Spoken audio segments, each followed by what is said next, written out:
السلام عليكم ورحمة الله وبركاته.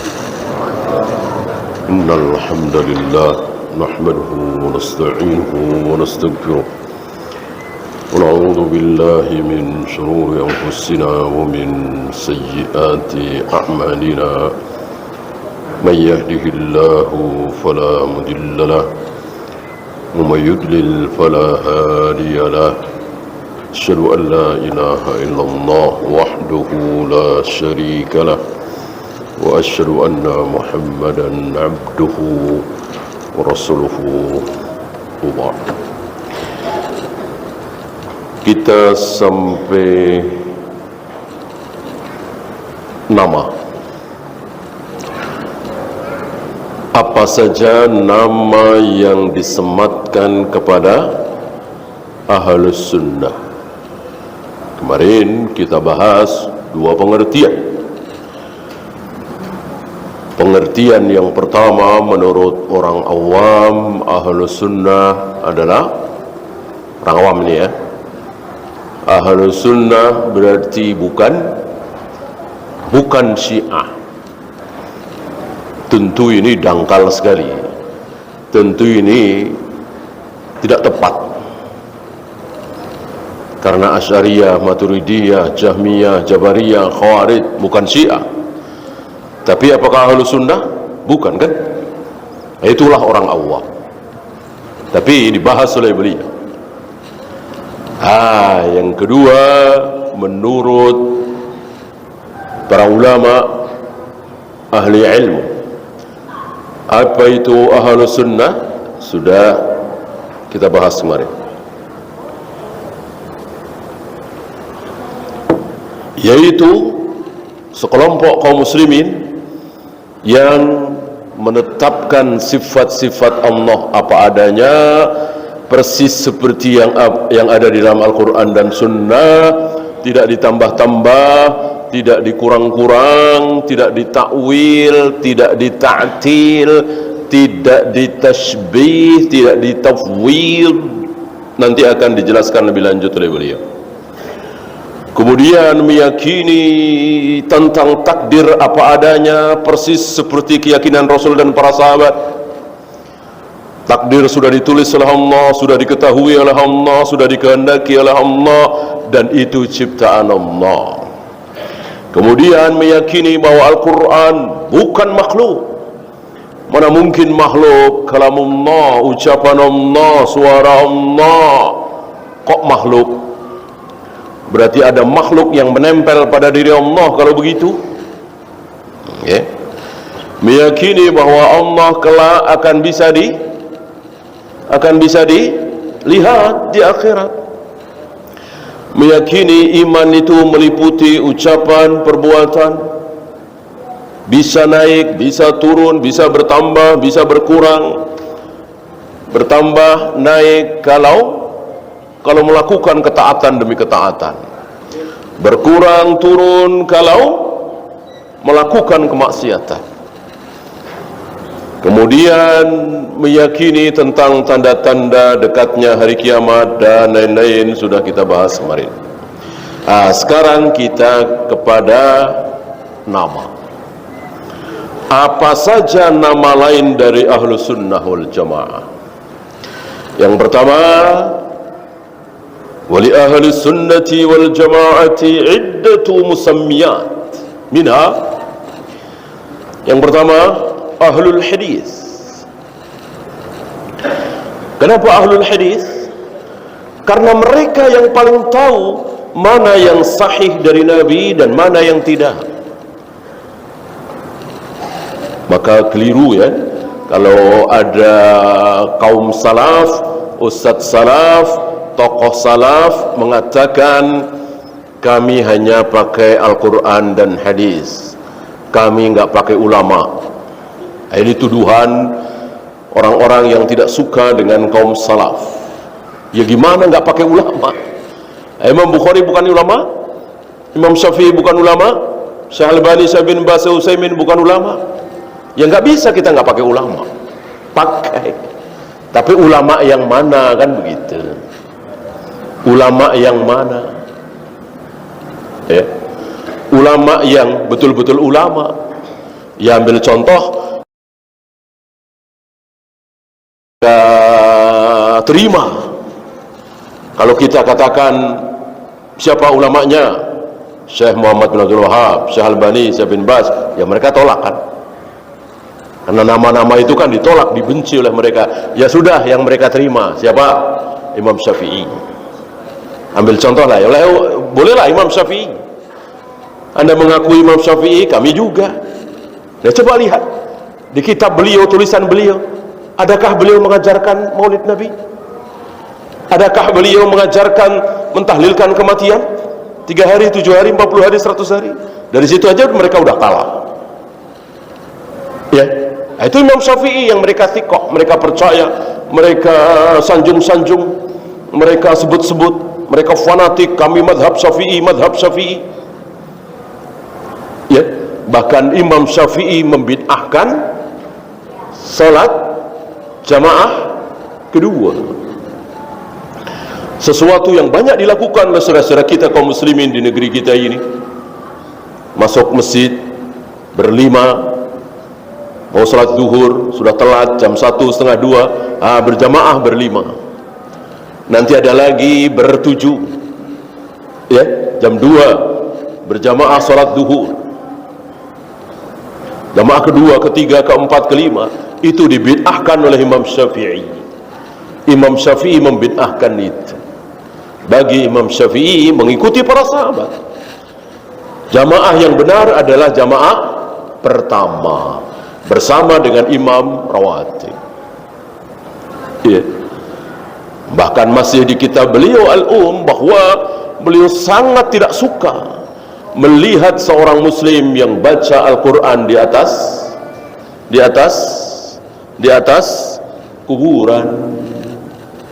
Beliau sangat tidak suka melihat seorang muslim baca Al-Quran di atas kuburan, karena beliau mengikuti sunnah Nabi SAW. La taj'alu buyutakum maqabir, jangan samakan, jangan jadikan rumah kalian seperti kuburan. Agar rumah kalian tidak sama seperti kuburan, maka bacakanlah Al-Quran di rumah kalian. Ini menunjukkan bahwa kalau di rumah tidak dibacakan Al-Quran, berarti seperti kuburan. Berarti di kuburan nggak ada baca Al-Quran. Hari ini sebagian kaum kita dibalik, di rumah malas baca Al-Quran, begitu ke kuburan malah baca Al-Quran. Innalillahi wa inna ilaihi raji'un. Ya. Nah, dari mereka lah, dari ahlul hadis lah kita tahu, oh ternyata hadis mengazani bayi dhaif. Dari mereka kan kita tahu. Antum nggak tahu apa-apa tentang hadis, saya juga nggak tahu apa-apa tentang hadis.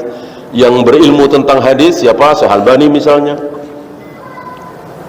Syekh bin Baz misalnya, Syekh Utsaimin misalnya. Kita siqah dengan mereka. Mereka ahlul hadis, mereka belajar hadis.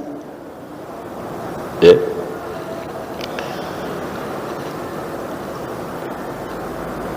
Maka beliau katakan nama pertama bagi ahlus sunnah adalah ahlul hadis. Ya. Bahkan ada seorang a'immah mengatakan kalau ahlus sunnah wal jamaah itu bukan ahlul hadis, aku nggak tahu lagi siapa. Gitu. Bahasa beliau, bahasa sindiran beliau. Kalau ahlul hadis itu bukan ahlus sunnah, aku nggak tahu siapa lagi ahlus sunnah. Ahlus sunnah yang paling tepat adalah ahlul hadis. Nah, kita bukan ahli hadis, nggak tahu apa-apa tentang hadis, tapi siqah dengan mereka. Syekh Albani bilang dhaif, ya sudah dhaif. Imam Bukhari mengatakan sahih, ya sudah sahih. Artinya tidak ngarang, kita nggak ngarang-ngarang. Nah, coba lihat saudara-saudara kita. Adakah secuil hadis tentang tahlilan? Adakah secuil hadis tentang maulid Nabi? Tentang acara nuzulul Quran? Adakah riwayat yang mengajarkan kepada kita tentang salawat nariyah? Dari sini sudah kelihatan mereka nggak peduli dengan hadis. Kaum salaf yang peduli dengan hadis, yang dari Nabi diikuti, yang tidak jangan. Maka nama yang paling tepat bagi ahlu sunnah wal jamaah adalah ahlul hadis. Ya.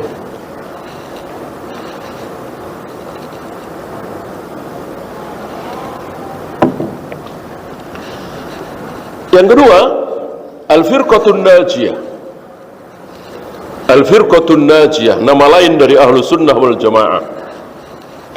Karena nama-nama ini kan tidak langsung diucapkan oleh Nabi alaihi salatu wassalam, bahwa satu kelompok di antara 73 kelompok, di mana yang 72 kelompok pasti masuk neraka, yang selamat langsung ke surga hanya satu kelompok. Satu kelompok itu namanya Anu. Nah, Nabi nggak bilang begitu kan? Nabi nggak menyebut istilahnya. Istilah ini kan belakangan untuk memudahkan. Nabi hanya menyebutkan apa? Sifat. Bagaimana sifat satu kelompok di antara 73 kelompok, yang 72 sesat, yang satu kelompok sifatnya bagaimana? Ma ana alaihi al-yawma wa ashabi. Yang mengikuti, yang mencontoh, yang beragama seperti aku dan para sahabatku hari ini. Berarti yang berbeda cara beragamanya dengan Rasul dan para sahabat, jangan ngaku yang satu kelompok itu, jangan ngaku ahlu sunnah wal jamaah. Pengakuannya percuma. Kan orang yang mengaku belum tentu diakui, ya kan? Orang yang mengaku belum tentu diakui. Saya kira selain Syiah semuanya mengaku ahlu sunnah, tapi apakah di mata Allah mereka ahlu sunnah? Belum tentu. Lihat ciri-cirinya, lihat bagaimana salatnya, lihat bagaimana manhajnya, lihat bagaimana akidahnya. Kalau sama dengan Rasul dan para sahabat, itulah ahlu sunnah. Kalau beda, ya bukan. Bukan belum tentu, bukan ahlu sunnah belum tentu kafir. Ini harus digarisbawahi. Karena sebagian saudara-saudara kita mengatakan kaum salaf ini mudah membid'ahkan, mudah mengkafirkan. Mudah membid'ahkan, betul, orang banyak sekali bid'ah di negeri kita ini, tapi mudah mengkafirkan sangat tidak benar. Ahlu sunnah sangat berhati-hati mengkafirkan seseorang itu. Bahkan 2 atau 3 tahun yang lalu kan ucapan kufur sekali kan dosen IAIN Jogja itu, yang mengatakan asal mau sama mau walaupun tanpa nikah halal. Au kama qala ya. Nah, apakah para asatidah salaf berani mengkafirkan si dosen ini? Tidak. Tidak. Ucapannya ucapan kufur, betul sekali. Ucapan kufur jelas. Tapi bahwa si dosen ini telah kafir, hati-hati mereka menjaga mulutnya. Beda dengan Khawarij, beda dengan Mu'tazilah, beda dengan Qadariyah, beda dengan Takfiri yang mudah mengkafirkan asal tidak sependapat dengan mereka. Ahlus sunnah as-salaf berhati-hati ya, bahwa perbuatan itu kafir, betul sekali. Tapi yang melakukan perbuatan itu otomatis kafir? Tidak. Tidak. Betul-betul berhati-hati sekali ya. Kalau membid'ahkan, iya, mengatakan ahlul bid'ah itu ringan sekali. Si fulan ahlul bid'ah, si A, si B ahlul bid'ah, ini ringan sekali. Tapi mengatakan si A telah kafir, si B telah kafir, ini berat seberat-beratnya. Lebih baik apa? Lebih baik salah tidak mengkafirkan daripada salah mengkafirkan. Si fulan yang suka sholat di masjid kadang-kadang ini sudah kafir di hadapan Allah. Allah Maha tahu, anak ucapannya begini-begini. Tapi kita diam aja, nggak mengkafirkan fulan. Masalah? Nggak masalah. kita nggak mengkafirkan. Padahal di mata Allah dia sudah kafir, Allah Maha tahu. Tapi kita diam, tidak mengkafirkan si fulan. Masalah? Nggak masalah. Dosakah kita? Nggak dosa. Nah sekarang sebaliknya, si fulan yang ucapannya luar biasa kufur itu, di mata Allah belum kafir, Allah Maha tahu, ya kan? Tapi kita kafirkan dia. Oh si A telah kafir, oh si B telah kafir. Masalah? Masalah buat kita? Masalah apa tidak? Masalah besar. Masalah besar apa? Apa? Kita sendiri yang kafir, waliyadzubillah. Naudzubillah min dzalik. Ya?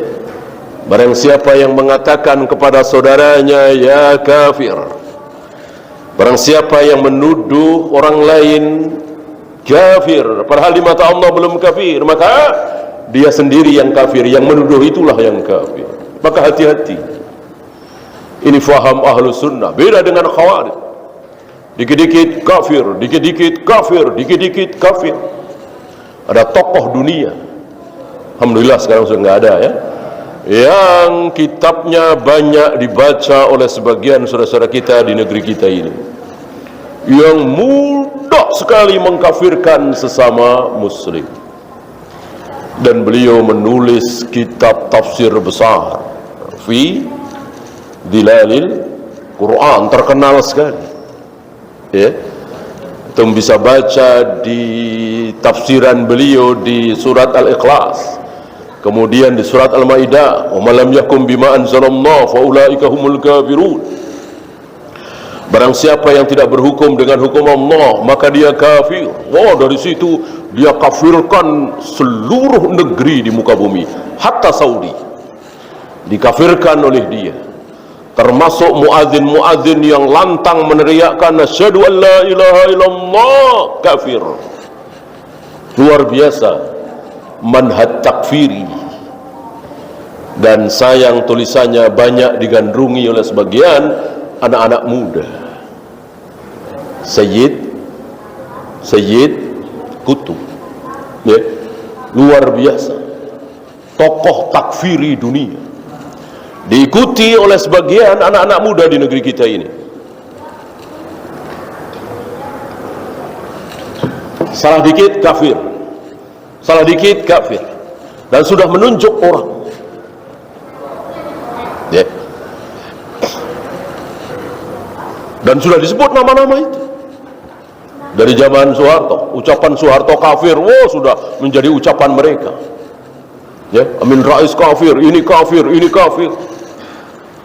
Ini ucapan yang keluar dari mulut mereka. Adapun ahlu sunnah salaf tidak mengobral kata-kata kafir itu, karena sangat-sangat berbahaya ya. Disinilah mereka entah sengaja atau tidak menuduh kaum salaf terlalu mudah membid'ahkan, terlalu mudah mengkafirkan. Nggak benar, kalau mengkafirkan itu nggak benar, berat sekali ya. Karena mengkafirkan itu percuma kalau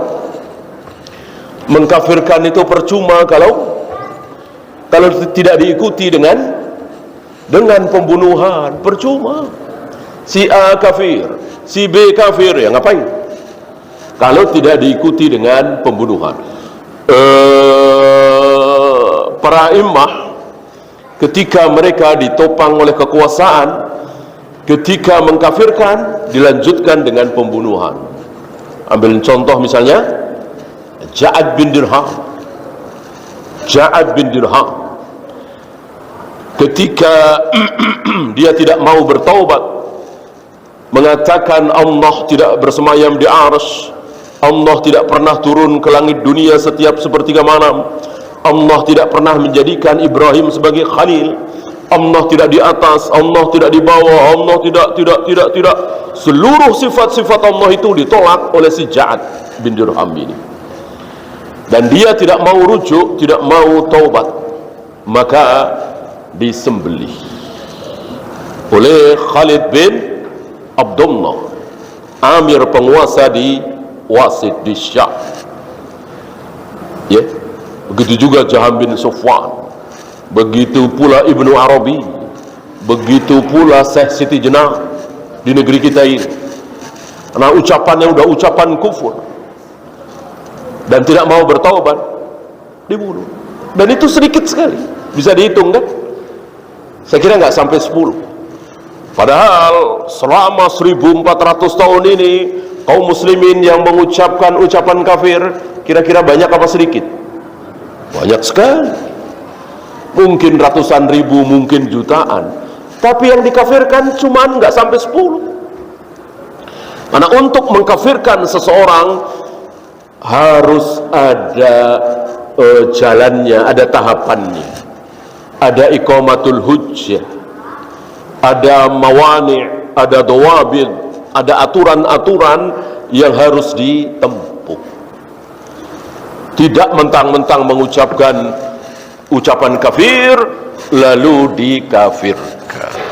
Semua agama sama, semua agama benar, bisa masuk surga, jelas ini ucapan kafir. Tapi yang mengucapkan itu otomatis kafir? Belum tentu. Mungkin dia nggak faham, mungkin belum kedatangan dalil, mungkin terpaksa, mungkin banyak sekali kemungkinan. Biar kemungkinan hilang itu, maka iqamatul hujjah, dipanggil, dihadapkan di mahkamah, ditanya. Nanti jawabannya apa? Jawabannya bagaimana? Bisa menghilangkan kemungkinan. Oh, ternyata dia memang nggak dipaksa. Oh, hujah sudah datang, orang barusan disampaikan ayatnya, hadisnya, tapi dia nolak. Dan dia lebih memilih mati daripada bertaubat. Daripada mencabut ucapannya, lebih baik dihukum mati seperti Ja'ad tadi. Ya sudah, dibunuh dan tidak disolati dan tidak dikubur di pekuburan kaum muslimin dan dinyatakan kafir di hadapan kaum muslimin.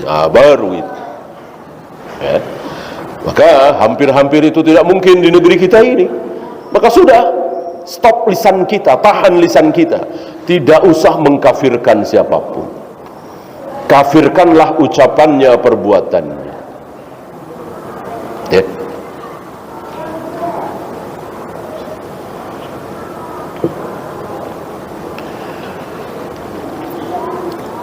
Kenapa disebut Al-Firqatun Najiyah, kelompok yang selamat?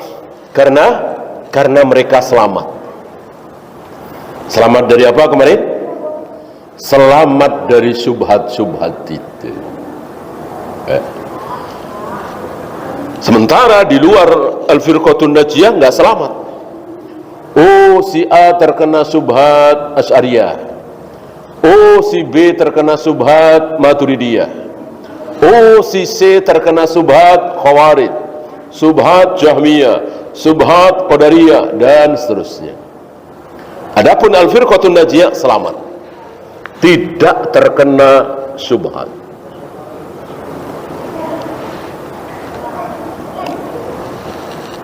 Bukan selamat badannya, bukan selamat hartanya, bukan.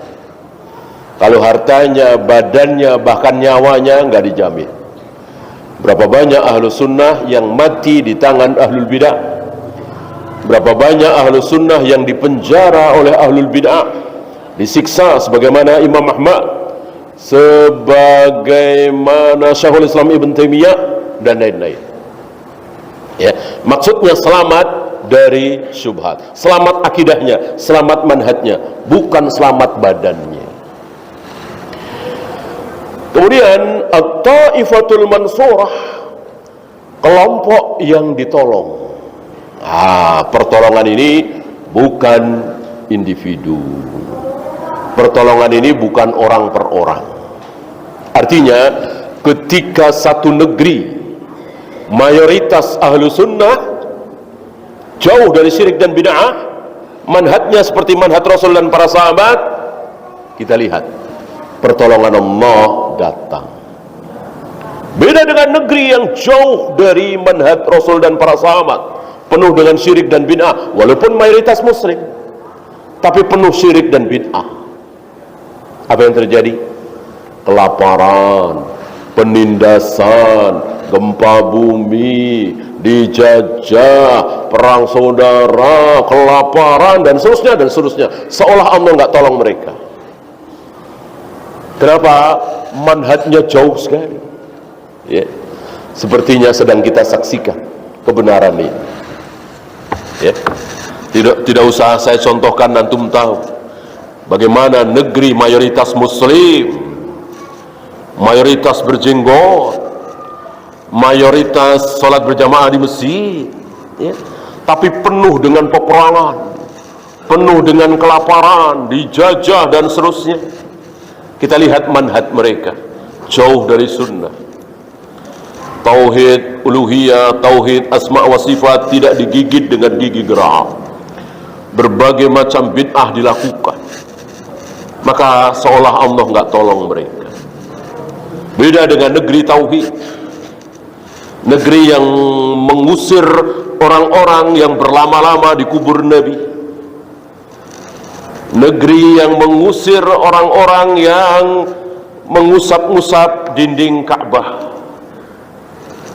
Padahal kalau kata orang awam, udah biarin aja sih, apa salahnya sih?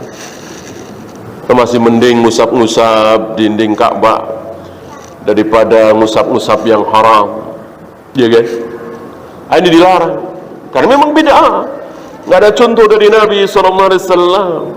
Tidak ada yang diusap, tidak ada yang disuruh usap di dalam Ka'bah kecuali Hajar Aswad dan Rukun Yamani.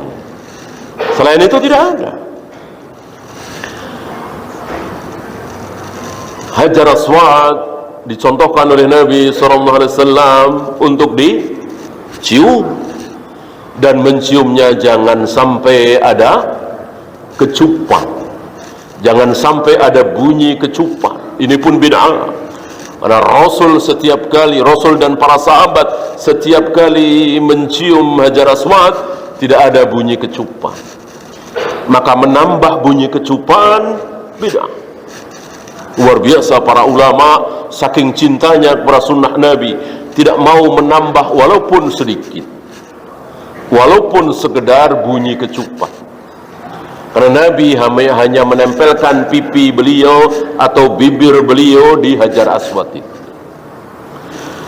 Kalau tidak sanggup karena terlalu berdesakan, maka beliau menyentuh Hajar Aswad itu, diusap dengan tangan beliau atau dengan sesuatu.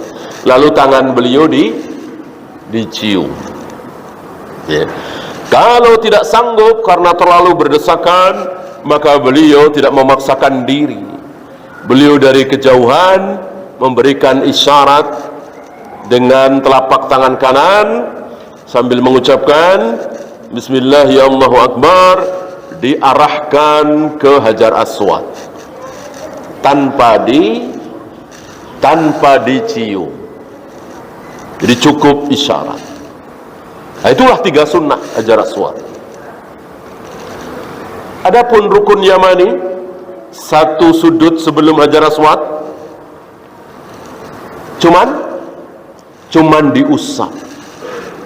Nggak ada sunnahnya dicium, nggak ada sunnahnya isyarat, cukup diusap.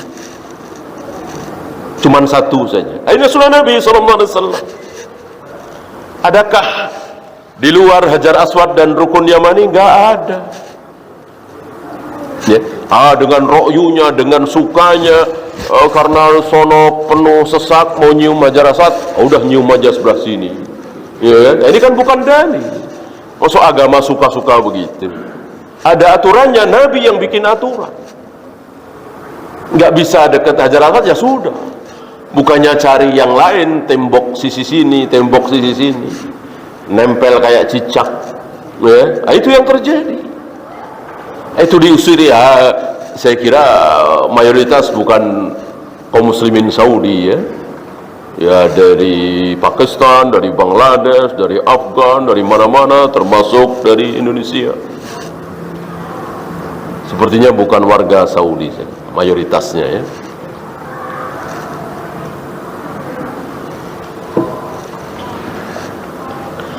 sama dengan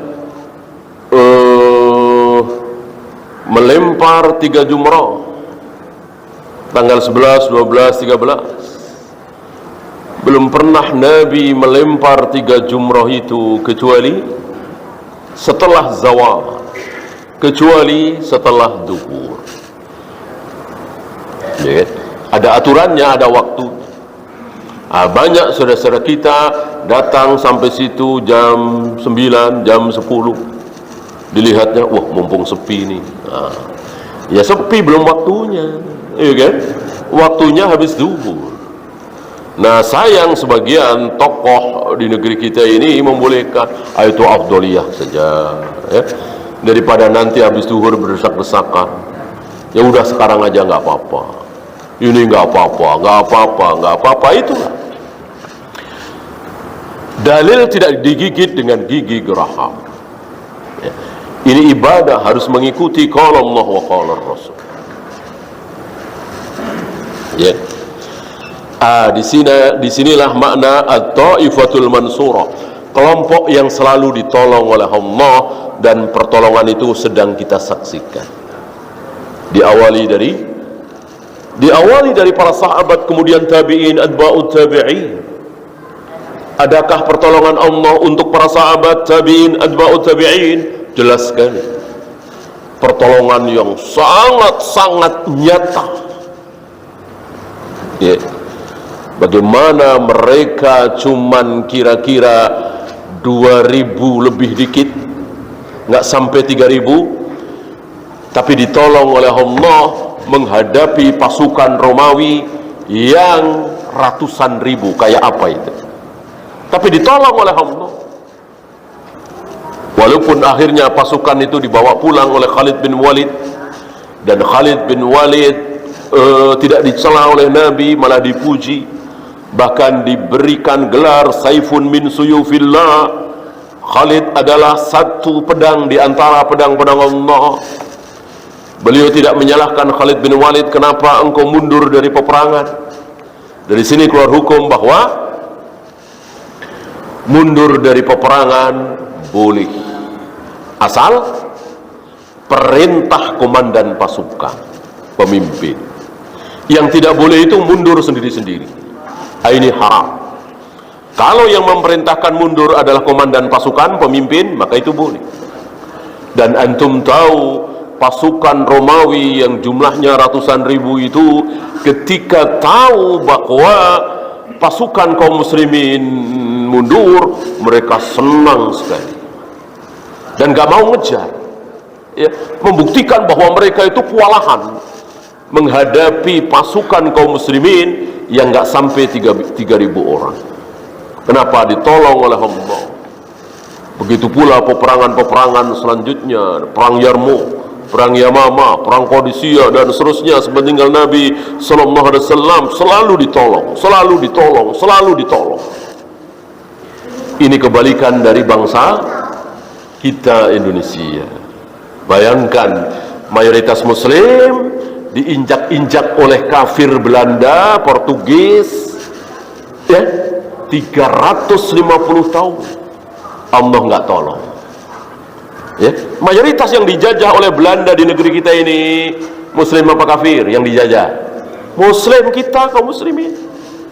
Ya, kakek-kakek kita, buyut-buyut kita dulu muslim, dijajah oleh Belanda 350 tahun. Allah nggak tolong. Coba kalau Allah mau tolong, selesai. Ya, kalau Allah tolong bangsa Indonesia melawan si kafir Belanda, selesai. Mungkin nggak sampai setahun, mungkin nggak sampai sebulan.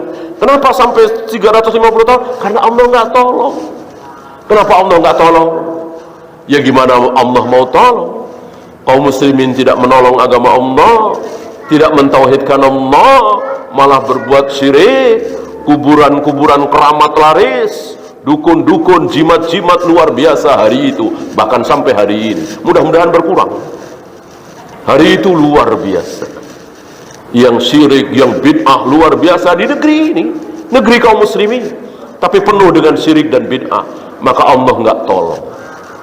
Maka tepat sekali istilah ini, ya, at-taifatul mansurah, kelompok yang ditolong oleh Allah, maka betul-betul Allah menolong. Ya, bagaimana pertolongan Allah kepada Salahuddin Al-Ayyubi, bagaimana pertolongan Allah terhadap Muhammad Al-Fatih. Ya, adapun yang kita alami, yang kita saksikan, seolah Allah membiarkan, tidak ada pertolongan. Nah, kita harus mengakui kita jauh dari tauhid, kita jauh dari sunnah yang ada penuh dengan syirik dan bid'ah. In tansurullah yansurkum, tidak mungkin Allah akan menolong kalian kalau kalian tidak menolong agama Allah. Ya, silakan azan dulu. Wassallallahu ala Muhammadin sallallahu alaihi wasallam wa akhiru da'wana alhamdulillahi rabbil alamin.